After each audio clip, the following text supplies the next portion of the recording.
Fani lelembut kang setya mitulungi. Rosi alias Acong 31 taun, warga kelahiran Wonosobo iku sidane netep ing Tegal, Jawa Tengah. Keputusan iku diantepi kanggo niat tetulung marang sapa wae kang mbutuhake tenagane. Saktemene Acong ora bisa nindakake pegawean tetulung madeg kasepuhan kasebut. Kejaba isih kelebu enom, kurang pengalaman, uga genah ora duwe garan kang gumathok. Embuh hasile saka lelaku utawa warisan ngelmu saka leluhure, babar blas ora duwe. Nalika iku dheweke ditemoni sawijining kenya ayu aran Fani Putri Kusumadani utawa Fani. Mula bukane Acong ditelepon ing nomer HP-ne yen Fani wis suwe kepengin sapetemon. Nanging sakwise 2 taun iki lagi bisa sesambungan. Iku wae lumantar telepon. Acong durung lan ora kenal sapa Fani kuwi.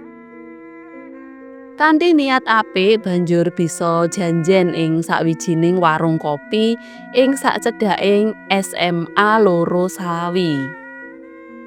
Sawise sapetemon, Acong bisa maspadakake rupa ayune Fani. Anehe durung sempat wawan rembug lan pitepungan kang luwih adoh, dheweke ilang. Ora let suwe Fani nelpon maneh, ngandhakake yen sejatine dheweke iku wis almarhumah. Ketek jantunge Acong dadi nitir. Lagi sepisan iki ngalami prastawa aneh kaya saiki. Rasa penasaran lan gawoke Acong banget ngreridu pikire. "Gene yo, aku kang ditemoni," ujare jroning batin.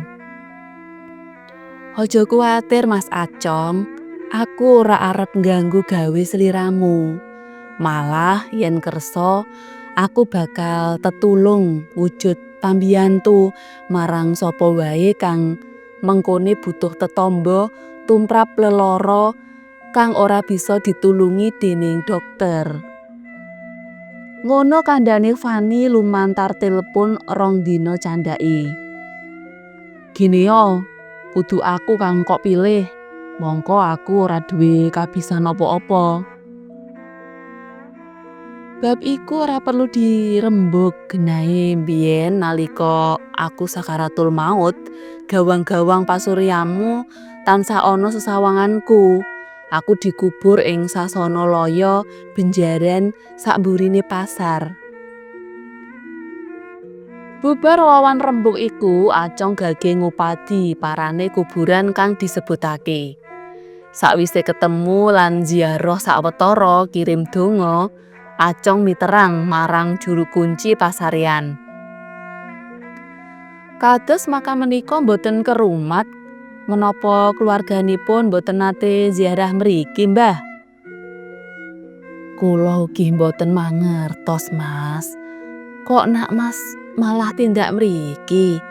Sedadosipun sinten ingkang sumari wonten makam menika?" Juru kunci malah genti takon marang Acong.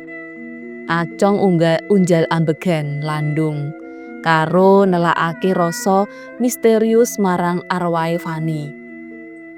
Acong ora aweh wangsulan senajan wis ngerti sapa Fani saiki.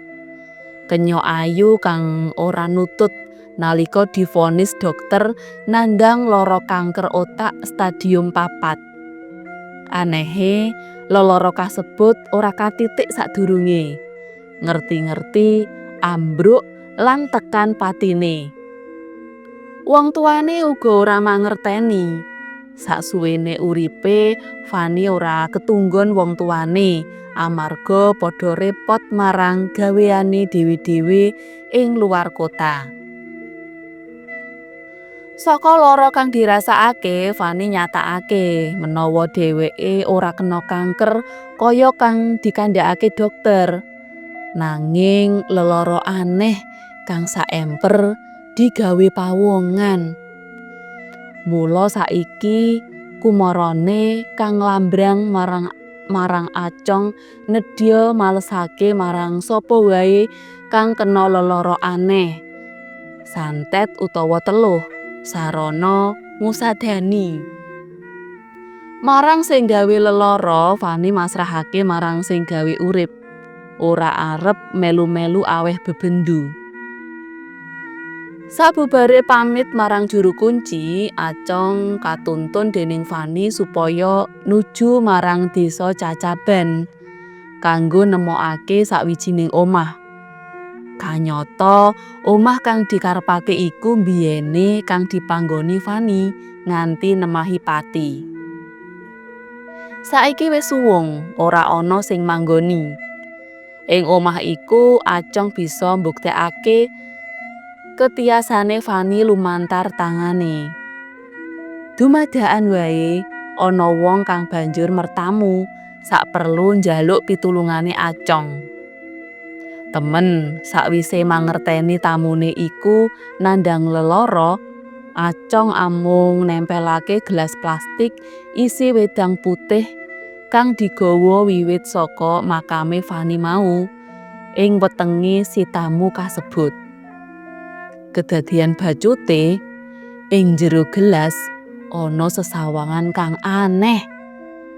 Ana dom lan paku kang wis teyengen cacah 3 lumebu. Banyu putih malih werna dadi buthek krana regetan saka dom lan paku. Nyumurupi kedadian kasebut, kabare Acong sumebar ing desa Cacaban sakiwa tengene. Siji mbaka siji ana wae tamu kang mertamba saben dinane. Ana sing larane isih biasa, nganti kang paling abot krana saking suwene oleh nandhang.